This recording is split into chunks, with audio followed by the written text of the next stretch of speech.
Welcome to Shahnameh, Book of Kings. Today we begin with the reign of Bahram. The next day, at dawn, Bahram sat on his throne and summoned the Persians to him. They talked about the previous day's discussion, and the priest said, "We see you are the wisest of the wise. If by your skill and bravery you rise to be the king of kings, what will you do to further justice? How will you renew the ways of righteousness and let us free from fears of theft and royal tyranny?" Bahram replied, "My actions will be greater than my words. I shall avoid injustice and ambition, and I shall distribute territories to those who are fit to rule. I will hold the world by justice, and this will be my happiness and security. I will relieve the sufferings of the poor. If a man sins, I shall admonish him, and if he sins again, I shall imprison him. I shall pay the army at the appointed times and make the wise rejoice. My heart is as I speak, and I will turn my soul aside from all perversity and darkness. If a man dies without heirs, I shall distribute his goods to the poor, keeping nothing for my treasury, since my heart is not set on the pleasures of this fleeting world. I will consult with the wise, and by their advice break the back of foolish desires. If I want to embark on any new venture, I'll consult the priests first. If a man comes to me seeking justice, I shall not dismiss the assembly, but disperse justice to whoever desires it, saying nothing but what is right, and punishing evil as a king must. All this I swear by God, as wisdom guides my tongue." When the assembled nobles and priests heard his answers, they regretted what they had said before. Those who had sinned sought to remedy their wrongdoing and said, "Who is more worthy to rule than he is? In chivalry, eloquence, wisdom, and lineage, no one has ever been born with equal him. God has created from him justice, and may evil never touch him." They addressed Bahram. "You possess the divine fire, and our souls accept you as our king. None of us knew of your abilities and knowledge, or of your soul's purity. But Persia has sworn allegiance to Khosrow, who is descended from Pashan. We are bound by our oath to him, and you could say we are in his mercy. If he were to remain as Persia's king, all our country will be rent apart by lions' claws, with no one side supporting Bahram and the other rallying to Khosrow. But it would be just for you to be king, and for the world from now on to be beneath your command. We could use your proposed combat with lions as a pretext, and then no one would be himself put forward as a candidate." Bahram agreed to this, as it was he who had originally suggested it. The custom of that time was that when a new king was to be crowned, the chief priest and his 3 wise advisers went before him and placed him on the throne.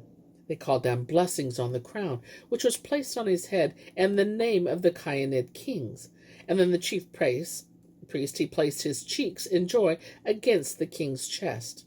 Lastly, the king distributed largesse to the needy, using the goods that had been brought to him in homage, and a throne and crown were presented to the chief priest, who returned to his home in the plains. The warrior Gostaham kept 2 savage lions in chains, and handed these over to a priest. They dragged the animals to the foot of the ivory throne and secured them there. The men who handled the chains almost fainted from fear. Placed on the throne in one corner was the royal crown. The world watched, wondering what would happen to the prince who seemed so blessed by fortune. Bahram said, "What you say is true, and there is no reason to hide the truth." At that he seized his ox-headed mace, while the world looked on in wonder. A priest said to him, "My lord, you are wise, knowledgeable, and nobly born. Who has ordered you into this combat against lions?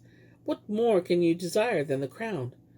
Don't lose your life seeking sovereignty and pointlessness. Feed your body to the fishes. We are innocent of this, and it is your doing, and there is no need for it. All the world is with you."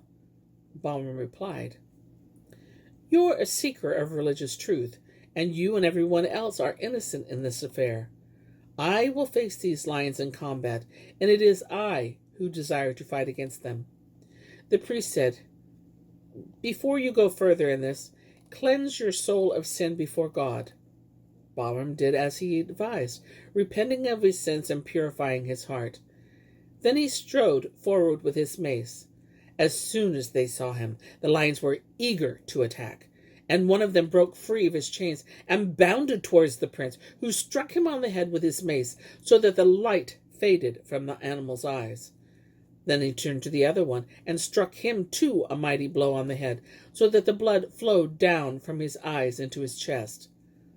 The world conqueror sat on the ivory throne, placed the splendid crown on his head, and prayed to God, who showed the right way to the lost as his refuge. Khosrow came before him and paid homage to him, saying, "Great king, may your reign be glorious, and may the world's heroes stand before you as slaves. You are our king, and we are your slaves who wish you well." The nobles poured jewels over him and called down blessings on the new wearer of the crown. The world rang with acclamations, and all this happened in the month of Azar, or the day called Sorish.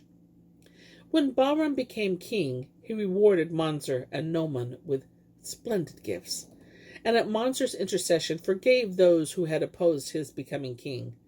He also treated the interim king Khosrow well, and compensated everyone who had suffered under Yazdijid.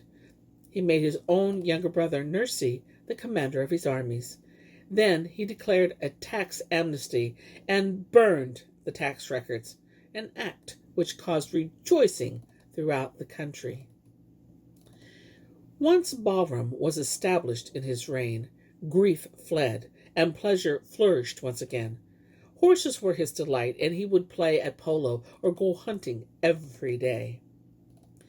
Bahram enjoyed hunting with cheetahs, and one day, when he was occupied in this manner with a swift horse under him, and with his hawk on his wrist, he came on a well-wooded place that looked like the home of people who had been blessed by good fortune.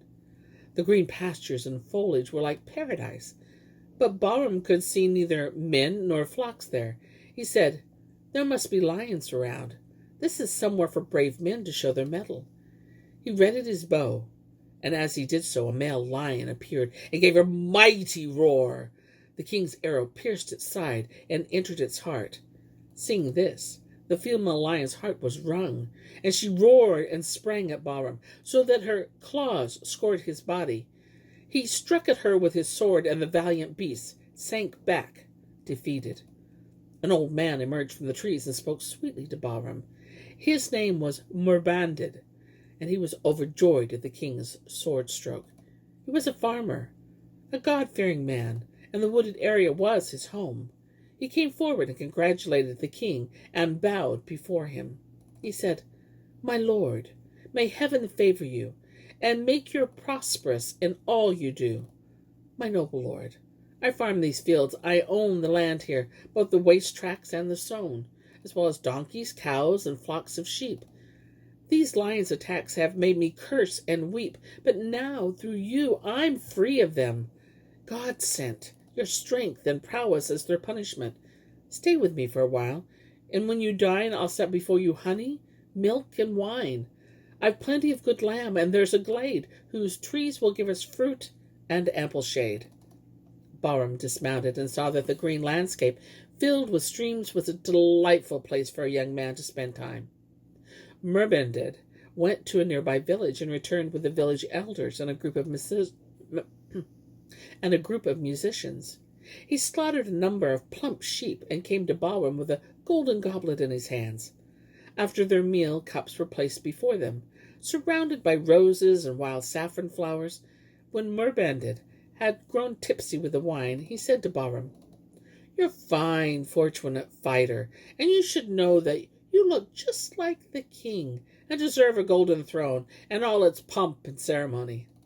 Bahram replied, "You're right, and he who limns our faces has created them as he wishes them, and chooses whomever he wishes to choose.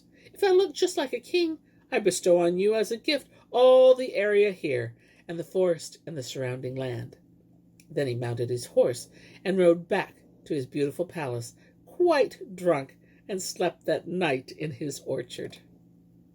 At dawn the next morning, Bahram called for wine, and his courtiers began another round of merrymaking. At that moment, the headman of a village entered with a present of fruit. He brought camel-loads of pomegranates, apples, and quinces, and also bouquets of flowers fit for the royal presents. The king welcomed this man, who had the ancient noble name of Khosrow, and motioned him to a place among the young men there. He handed him a large goblet of wine that held 2 mond. The visitor was pleased at the king's and his courtiers' attention, and when he had drained a cup, he caught sight of another, and felt a craving for it in his heart. In front of all the nobles that he reached out and seized it. He stood and toasted the king, and said, "I'm a wine drinker, and Khosrow is my name. The goblet holds 5 mond of wine, and I'm going to drain it 7 times in front of this assembly. Then I'll go back to my village, and no one will hear any drunken shouts from me." And to the astonishment of other drinkers, there he drained the huge cup 7 times. With the king's permission, he left the court to see how the wine would work in him. As he started back on his journey across the plain, the wine began to take effect. He urged his horse forward, leaving the crowd, who were accompanying him behind, and rode to the foothills of a mountain. He dismounted in a sheltered place and went to sleep in the mountain's shade. A black raven flew down from the mountain and pecked at his eyes as he slept. The group that had been following along behind him found him lying dead at the foot of the mountain, with his eyes pecked away, and his horse standing nearby at the roadside. His servants, who were part of the group, began wailing and cursed the assembly and the wine. When Bahram awoke from sleep, one of his companions came to him and said, "Khebrew's bright eyes were pecked out by raven while he was drunk at the foot of the mountain." The king's face turned pale, and he grieved for Khebrew's fate. Immediately he sent a herald to the palace door to announce, "My lords, all who have glory and intelligence, wine is forbidden to everyone throughout the world, both noblemen and commoners alike." A year passed, and wine remained forbidden. No wine was drunk when Bahram assembled his court, or when he asked for readings from the books that told of ancient times. And so it was until a shoemaker's son married a rich, well-born, and respectable woman. But the shoemaker's boy's awl was not hard enough for its task, and his mother wept bitterly. She had a little wine hidden away. She brought her son back to the house and said to him, "Drink 7 glasses of this wine, and when you feel you're ready, go to her again. You'll break her still once, you two are alone. A pickaxe made of felt can't split a stone." The boy drank down 7 glasses down, and then an 8th, and the fire of passion flared up immediately. The glasses made him bold, and he went home, and was able to open the recalcitrant door, and then he went back to his parents' house, well pleased with himself. It happened that a lion had escaped from the king's lion house, and was wandering in the roads.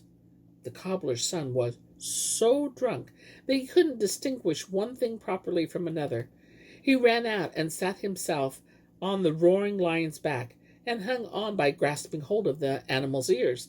The lion keeper came running out with a chain in one hand and a lariat in the other, and saw the cobbler's son sitting on the lion as unconcernedly as if he were astride a donkey. He ran to the court and told the king what he had seen, which was a sight no one had ever heard of before. The king was astonished and summoned his advisers. He said to them, "Inquire as to what kind of man this cobbler is." While they were talking, the boy's mothers ran in and told the king what had happened. She said to him, "May you live happily, as long as time endures, your majesty. This boy of mine's just starting out in life.